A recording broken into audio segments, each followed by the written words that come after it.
Our opening activity gave you a hint. We are moving into percents this week.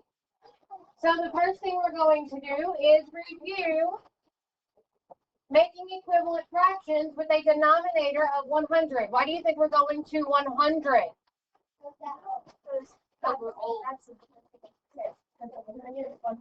Because percents are all out of 100. 100 is our important number right now.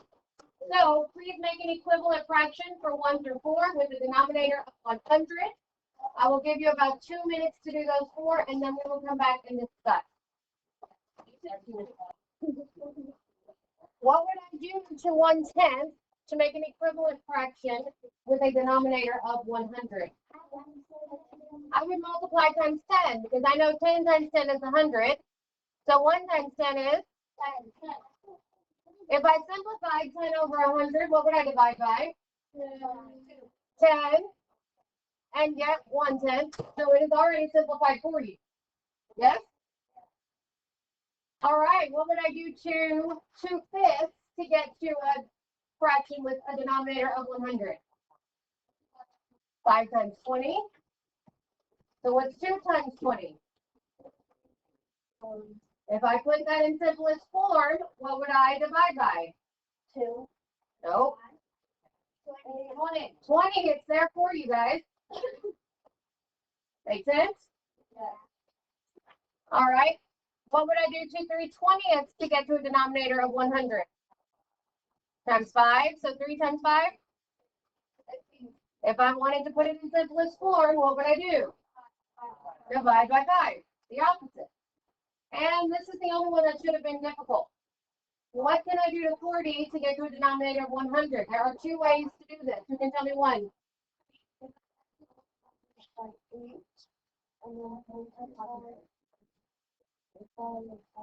Is that I can simplify this fraction. I can divide by 8. I can also divide by 4.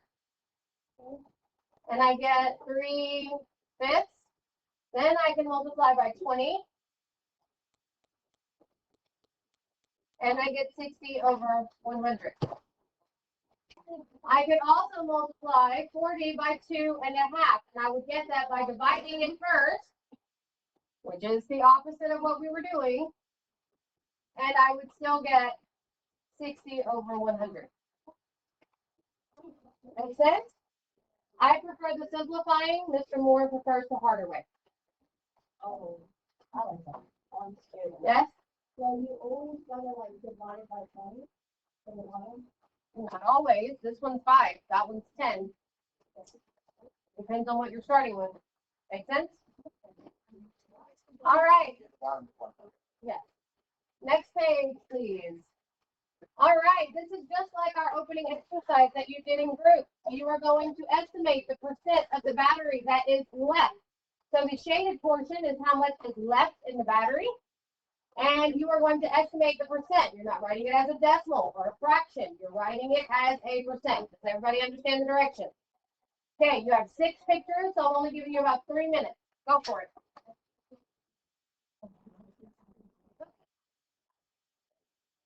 For A.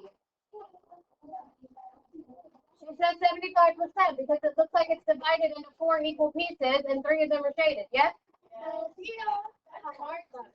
All right, B. B is 50%. He says 50% because it looks like exactly half is shaded. Yeah. All right, C. Okay, 25% because it looks like you could divide it into 4 equal groups and only one of them is shaded. All right, D. He says 12.5. It looks like half of the shaded part of 25. Yes? Yeah. Okay. E. Yeah. He said 62.5% because this would be 25, 25, and then half of 25. Yes? All right, and F. 0%. There is no shading. That battery is dead. Actually, if it was dead, it would have a red Power button. I always thought about it as power button. It was saying iPhone. Anything on an iPhone, anything under 10%, it shows red. So Okay, but batteries don't only go in iPhone. This is just a AA battery that I'm holding in my hand. Yeah, but if Not the picture on an iPhone. yeah, but you can't what the X-ray vision. Can you like see the battery? We don't know this is on an iPhone. They're telling us how much was left. That one has 0 left. It's an Android. I mean, like how would they know? And how would they know it was dead? It's not an Apple battery. Okay. So there are battery testers that will tell you if it has 0 power. If it was dead, it would. Mr. Moore, get your kid. Next page.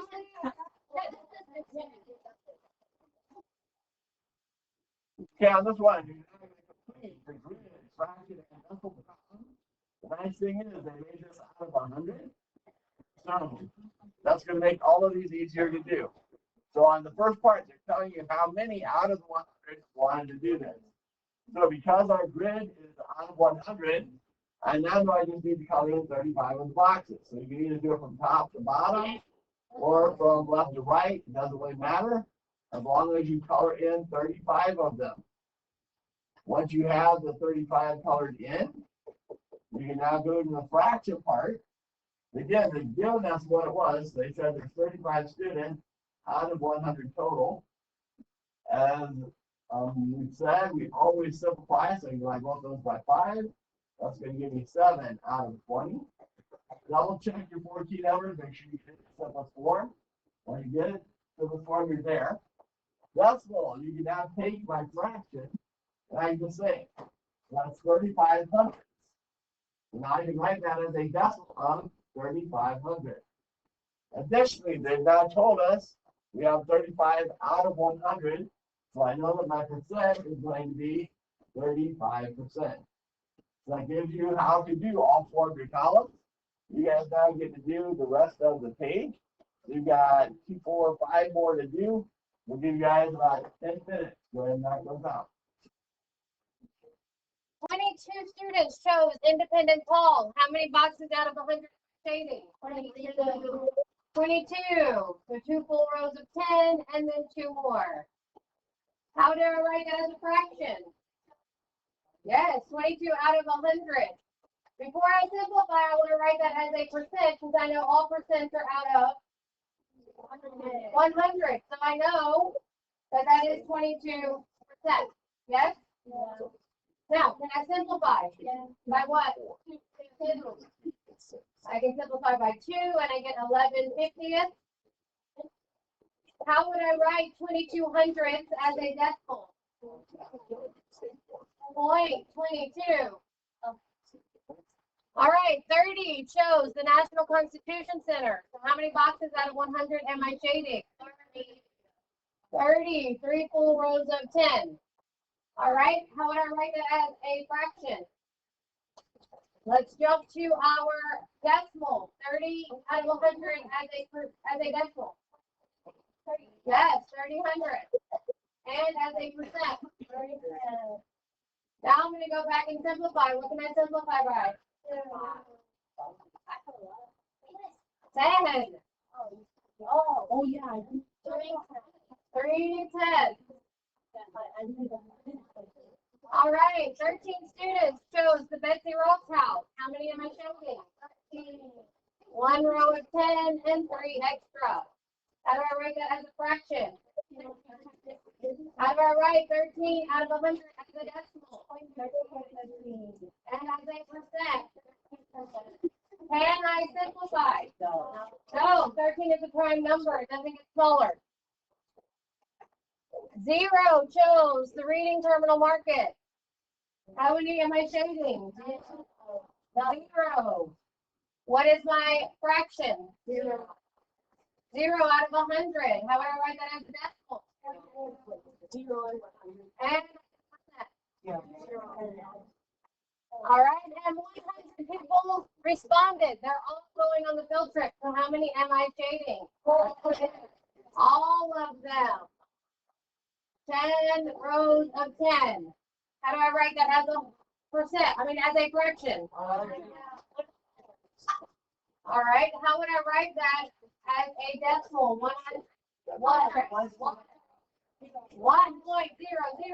It is one whole group. Yes. How would I write that as a percent? Can I simplify? Yes. It equals 1/1 or 1 whole. Make sense? Any questions about this page? Good. Let's look at the next one.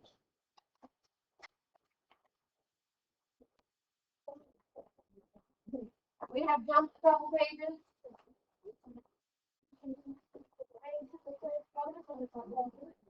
This one is page 261. Page 261, guys. So we skipped the lesson. Now this one, the key point part here, we got a couple of definitions. You have your highlighter?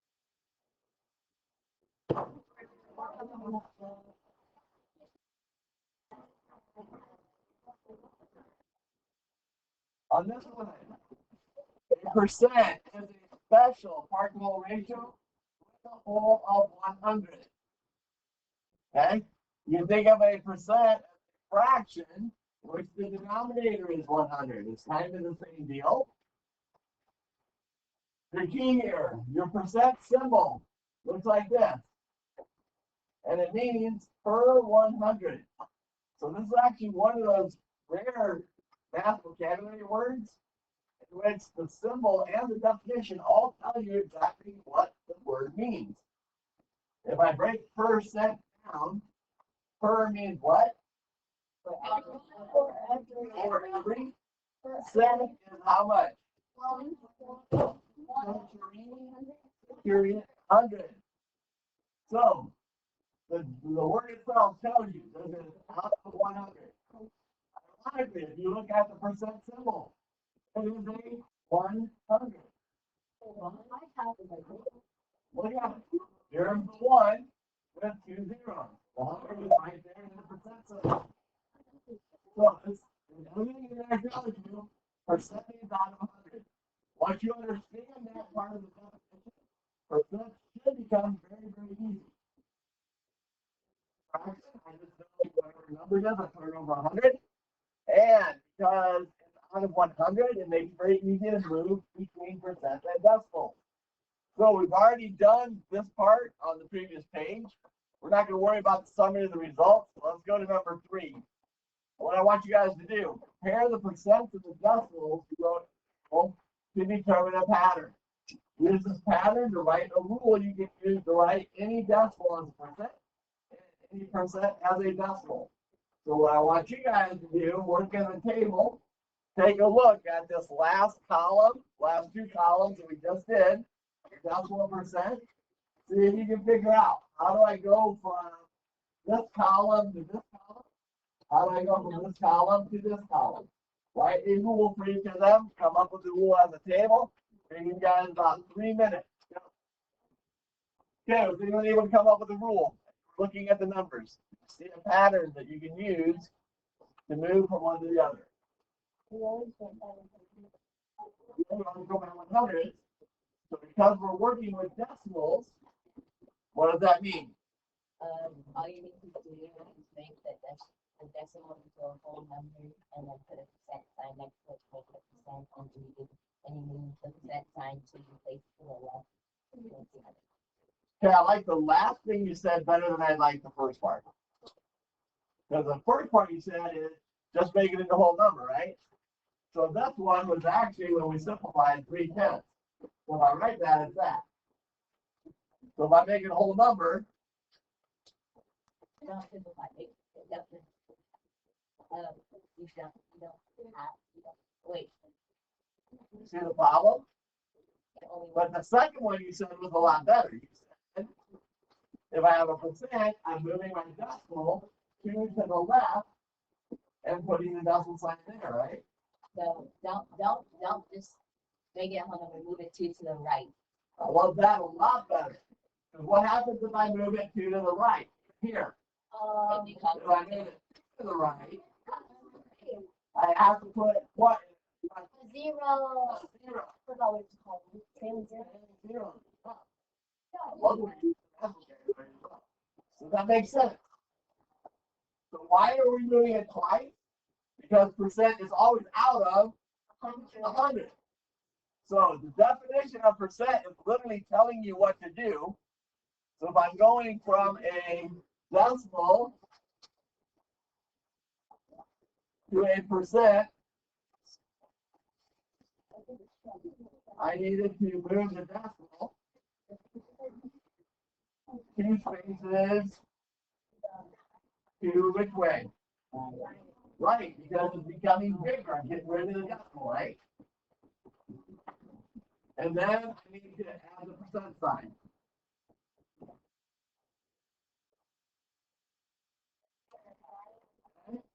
If I'm going percent to decimal, now I'm going with my decimal 2 spaces. Now my number is actually getting smaller, so I'm moving it to the left, and then get rid of the percent sign.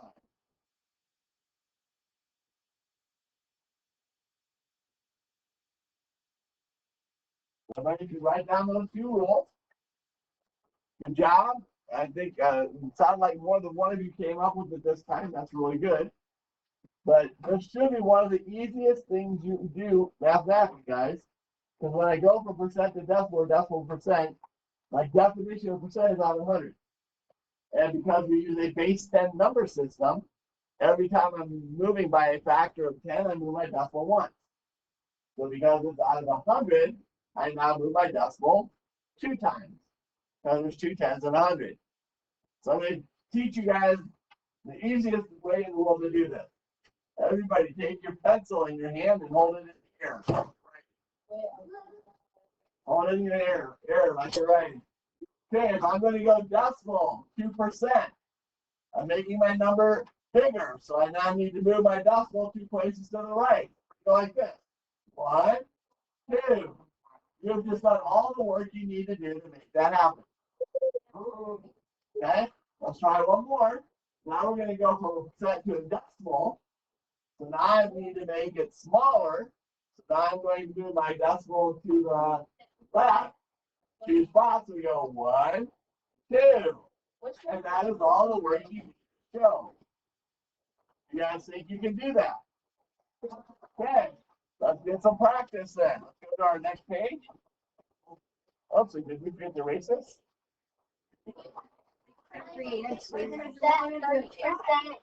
Don't worry, don't erase it. Wow.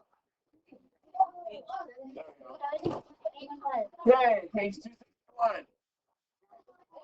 Now's your chance to actually show us that you can do this. You're going to write each number as a percent. You're going to write each percent as a decimal. You'll notice we took several of the problems out, which is why you guys experience in doing it. So you're just doing A, B, and C for 4 and 5. Showed you how to do this. This should take you all of 1 minute. Go. Should have been really easy. It showed you that your work is just doing the double loop, right? So, if the decimal 30% means it's bigger, I'm going to have to move it to the right, move it twice. 32%. Add the symbol, that symbol. This one, I'm moving it twice. I don't need that the zero once I moved it. I don't know if it means nothing, so it's just 7%. Here, I just move it twice. 1 and 2. Full number. Because I don't just get rid of the decimal, I'm just moving it twice. Everybody okay with that? Okay. Now, doing the percent as a decimal means I'm just going the other way. If I don't see my decimal, it means it's at the end of the number. So I just put it at the end of the number, and I'm moving it now left twice. My number's getting smaller.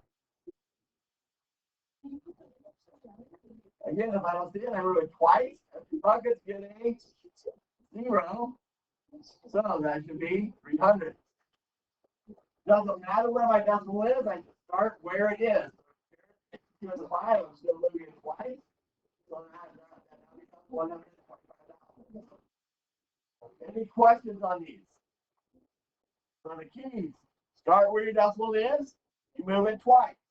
I move it right, go to decimal percent, it's bigger. I move it left, so the decimal gets smaller. Then we can also use different methods to write a fraction as percent. If the denominator of the fraction is a factor of 100, you can scale it up to make it a percent. If it is not a factor of 100, you can divide the numerator by the denominator to write the fraction as a decimal, which you then, with the word, very easily make it into a percent. The whole key when you're looking at a percent or a fraction, trying to turn it into a division problem, my top guy is the winner. He goes in the house. The loser is left out in the ring. I've now set up my fraction as a division problem. Now you just divide using decimals. You can then change that decimal to percent very easily. So you guys only have 4 problems to do. We'll give you about 4 minutes to do 4 problems. Oh, okay. Go ahead and go. You got 4 minutes. Yeah, first one. 4 divided by 5. 5 will go into 4, so I don't need to add a decimal and a 0. So now it goes into 48 times. So I'm done. Turn that decimal into a percent means I move it twice to the right. So empty buckets get a 0. So that is 80%. 3/10. This one, I know 10 I can get to 100 real easy, right? Multiply it by 10. Gives me 30 over 100. Once I have it over 100, that tells me whatever my numerator is my percent. So I can change it from over 100 to a percent symbol. 3/8. This is one that gets a little trickier. Again, the top guy goes in the house. He won't go into 3, so I add a decimal and a 0, bring my decimal up. It's going to go into 30 3 times. Subtract 24 gives me a 6. Still not a 0, so I bring another 0 down. That becomes a 7. Subtract 56 gives me a 4. Still not a 0. So we'll add another 0. Now I bring in a 5. Now I finally got the 0. So now I'm turning this into a percent. I move it twice. That becomes 37 and 5/10%. The last one we have. Will 3 go into 2? Yes. Yeah, it goes once. Subtract 2 gives me a 1. Not a 0. Still need to add my decimal, bring it down. Goes 10 5 times. 2 go into 3. 5, 10. Not a 0. Same deal. I still move my decimal twice. Empty buckets get a 0. That becomes 150%. We're seeing how these work. Any questions on them? Now, unfortunately, we didn't actually get to cover this, so I'm going to just hit this really quickly. You guys didn't do this one. Our last class did. We're doing the same thing. 1 divided by 3. It won't go into 1. I add a decimal and a 0. That's going to go 3 times. 9 gives me a 1. Is that ever going to change? No. So mathematically, what we do is we do what we call bar notation. I put that bar over the number itself forever. So as a decimal, that becomes a 3 with a bar. So when I turn it into a percent, those 3's go on forever. So 33. This one is going to be 66. This is now 2 of the 3. So that's that whole problem. Guys, you need this because this is one of your homework problems. Something very similar to this on your homework. So let's go to your homework. Page 274. 269. Page 269. Really only 2 problems. Both of which we've done. I showed you how to do this one. Label each part with a fraction, decimal, and percent. So basically filling in all the blanks. The second part, you got a table. We need to complete the table By doing each portion as a part whole ratio, fraction, that's 100%. You'll notice it's giving you all the fractions. Remember, if I have fractions, I also have the ratio. Just do my first number with my second number. Find your decimal. All you need to do is actually divide them up. Show you how you do the division. Remember, the top guy is the winner. He goes to the house. The loser's on the outside. Once you have the decimal, we just about very easy. So this shouldn't take you too terribly long. They gave you a blank here. Don't forget to fill that one in. The back side of your homework is just a stretch problem. Oh, it's a stretch. All right. What does it say? Help, guys.